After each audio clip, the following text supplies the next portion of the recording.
Hello, everyone out there, and welcome to another episode of Triage Trauma and Drama. My name is Matt. I am your host, and this episode, I was going to do it as a bonus episode, but I decided just to do it as a regular episode because I just worked 2 night shifts in a row, and I'm feeling, quite frankly, exhausted and marginally like a zombie. So, I don't know if you guys have been paying attention to the news lately or what's been going on, but the big, beautiful bill has passed, which means that this ginormous spending bill that Donald Trump and his Republican cohorts have wanted, they've rammed it through the House, through the Senate. It's going to pass. He signed into law, whatever. Like, we're not going to discuss the entirety of the ramifications of said bill, but I think it's important that we have a conversation about some of the ramifications for healthcare in this particular bill, because there are some, and they are significant and they do matter. The bill does a lot of stuff. First of all, it adds a lot. It adds, I think it's like 1 trillion to the debt ceiling. Um, it does do some things that on the surface look pretty good for the normal American people, normal American family. Um, it says that the typical family will get up to $10,900 in additional take-home pay. It says workers' wages will go up by $7,200. Households earning less than $100,000 get a 12% tax cut compared to our tax cuts today. It says up to 7.2 million jobs are protected and created, and 1 million new jobs annually by small businesses. Um, there's some other stuff in here about a child tax credit, the double standard deduction. They have a thing in here about putting American families in control of their health care by expanding health savings accounts. Like, there's no actual concrete plan how they're going to do all of this, as far as I can tell, or as far as I've been told. It's just in there.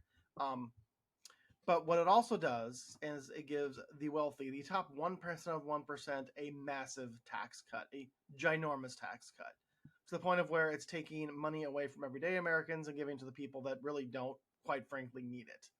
Additionally, it adds 75 billion, that's billion with a B, dollars to ICE funding.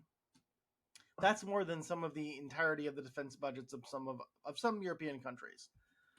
Now, to do all this, you can't raise and make money out of nowhere, right? You gotta balance it out. So what they're doing to balance it out is really some very damaging things to healthcare. They're doing Medicaid cuts, and this bill will slash federal spending on Medicaid by nearly $8 billion to $1 trillion. That's the estimate, leading to the potential loss of coverage for millions of low-income individuals over the next decade. Like, that's a problem. And, like, it's not going to happen right away. It's not going to be they sign into law, tomorrow everyone loses their health care. But the problem with this is that the programs that are funded by Medicaid are going to start to lose funding. And these are programs that fund, critical access hospitals and nursing homes and other access to healthcare that doesn't normally see a huge amount of funding. And this is a huge problem, because you start shutting down critical access hospitals, you start shutting down maternity wards, you start shutting down emergency rooms, you start shutting down mental health facilities. It's going to put a strain on our already very, very, very broken healthcare system. This shouldn't be a surprise to anyone that works in healthcare. We all know it's broken. We know the system is overwhelmed. It was designed by insurance salesmen and people looking for money, not designed by the doctors and nurses and other allied health professionals that actually work within the system. Like, it wasn't designed by us. But what's designed by us, it wouldn't work the way it does. So that's something that we really have to keep in mind. Is you want to cut the spending when you want to cut Medicaid, make Medicaid cuts, but that's going to have ramifications down the line, large ramifications down the line. Additionally, the cuts are expected to result in 10.5 million people losing Medicaid and CHIP coverage by 2034. Now, CHIP is Children's Health Insurance Program. It's a U.S. government program created by our government to provide health care to low-income children, basically. And we're slashing the funding for that, the money for that. So that's now going to drive kids off healthcare. Great, wonderful, perfect, right?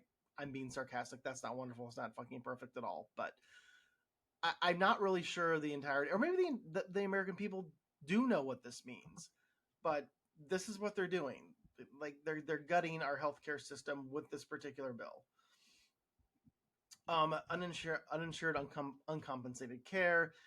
Like I was talking before, hospitals and other providers will face an increased amount of uncompensated care costs as more and more patients lose coverage, which will lead to more closures, more reductions, and especially in those rural areas, really narrowing the ability for people to get good access to healthcare or any access to healthcare. Like the state I live in, we've already got a problem where we have incredibly rural areas where all that you have out there are critical access hospitals. Like that hospital's been there for 50, 60, 70 years, that's got maybe a 2-bed ER, probably has a maternity ward, and then some regular floor beds. If we continue down this path, we continue getting Medicaid and slashing into our safety nets, those kind of facilities have to close. And those kind of when those facilities close, where do the people of that community go to get health care? Where do they go in an emergency?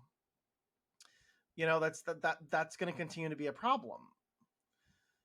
I mean, they do have some stuff in there about they want to expand work requirements for Medicaid and SNAP, which fine to a certain degree. Like I'm not saying there's not waste, fraud, and abuse in our healthcare system. I think we all know there is. However, I think there's a much better way to go about it, more with like a scalpel than like a giant hammer, which is what this appears to be. It's like they're just taking a giant hammer to everything, all of this, which, not okay. Really not okay. There's going to have some changes to the SNAP benefits, which would raise the age for work requirements from 54 to 64, requiring more adults, including those with older children, to meet work requirements in order to receive those benefits. Now, SNAP is supplemental. It's a food assistance program, basically, which helps people with low income get nutrition, get the appropriate amount of nutrition that they need. Like they want to, I know why they're doing this. They want to reduce some of these costs, but like I said, the problem that you're going to have is this is going to kick millions of people off their health care. You're going to have people actually die because of this, because they can't get insurance, because they can't access the health care they need, because they can't get the nutrition they need, because they can't get the medications they need.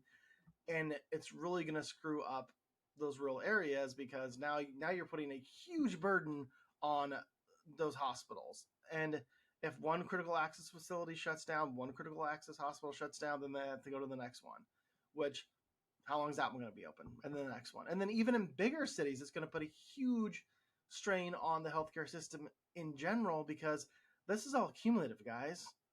Like, you can't shut down 3 hospitals in a city and expect the other 4 that are there not to feel the weight, because they're gonna.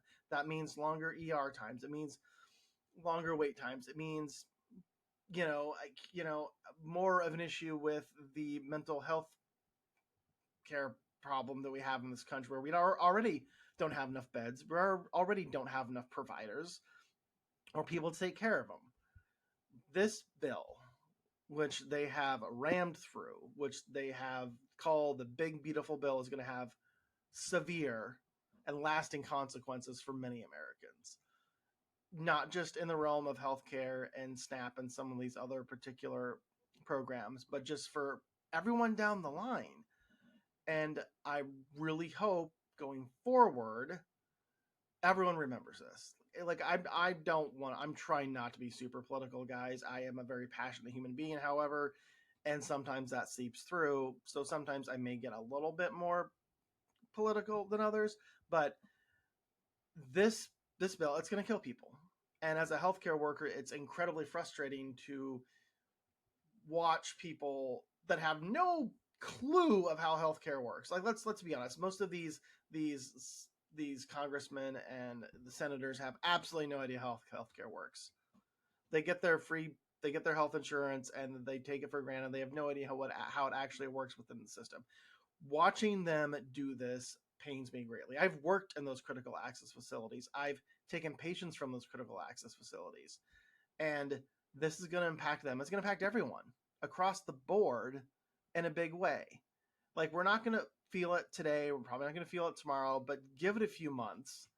especially a few years with the amount of cuts they're wanting to make, and it's going to be a real problem. People are going to die. People are going to get hurt, and it's not going to be good. So you can obviously look more into this bill. I encourage you to do so. I mean, there's not much we can do about it now. It's signed into law. It is what it is. But I would just look into it. There are decent things in there, which is fine, and I would not have such a problem if you were balancing out more appropriately. But the problem is the way you're cutting things, the way they cut things, the way the programs that they're targeting. They're targeting the ones that they they seem to have a great disdain for, the lesser, the other, the not the ultra rich. And at the same time, you're also increasing funding to what is quite frankly a Gestapo unit right now. People that refuse to show their face. They're doing all kinds of shady things. You're giving ICE $75 billion in this bill, but you're cutting money from social welfare and safety nets that have been there for years. So I do encourage you to reach out and read the bill. Um, it's some dry reading, but there's a lot of stuff in there. There's some stuff, and I hate to say this, that's probably okay. The problem I have with it is you're gutting other programs to help the ultra wealthy at the expense of everyone else, and again, giving $75 billion to a what right now feels like a paramilitary organization. That's just my opinion, though. Sorry, this one was not as exciting as some of the other ones. I hope you guys have a great rest of your week.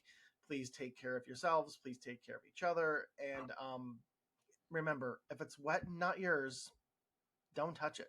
Have a great week, guys.